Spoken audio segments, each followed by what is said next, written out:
અમરેલી લેટરકાંડનો જે બનાવ બન્યો ત્યાં એક સામાન્ય વર્ગના કોમ્પ્યુટર ઓપરેટરને અરજી ટાઈપ કરવાના આરોપી બનાવીને એમનો જાહેરમાં પોલીસ દ્વારા વરઘોડો કાઢવામાં આવ્યો।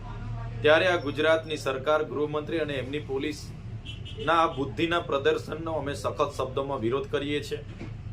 આ દીકરી એના પરિવાર સાથે અમે છે। સાથે ગત રોજના સુરત ખાતે અમારી મહિલા કોર્પોરેટરો અને ત્યાંના આગેવાનોએ આ પાયલબેનના વરઘોડાનો વિરોધ નોંધાવ્યો। ત્યારે ગૃહમંત્રીના ઇશારે સુરત પોલીસે એમની પર ખોટી એફઆઈઆરો કરી એમને જેલમાં પૂરવી દેવામાં આવ્યા છે।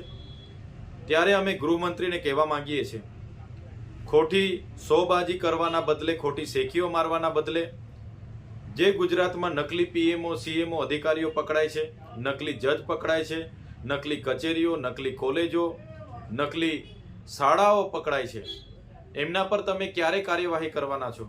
ભૂપેન્દ્રસિંહ ઝાલા જે 6000 કરોડનું કૌભાંડ કરીને બેઠા છે એનો વરઘોડો તમે ક્યારે કાઢવાના છો? ત્યારે બુટલેગરો હોય, ભૂમાફિયા હોય કે બળાત્કારીઓ હોય ગુજરાતમાં બેફામ બન્યા છે।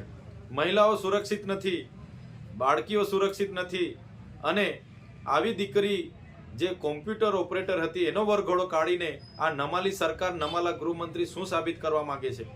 જો ગૃહમંત્રીને ગુજરાતનો કાયદો અને વ્યવસ્થા જળવાતી ન હોય તો ગૃહમંત્રી રાજીનામું આપી દે એવી અમે માંગ કરીએ છીએ। છોટાઉદેપુર સહિત રાજ્ય, દેશ અને દુનિયાના સમાચાર જોવા માટે સબસ્ક્રાઇબ કરો તીર સમાચાર અને બેલ આઇકોન જરૂર દબાવો।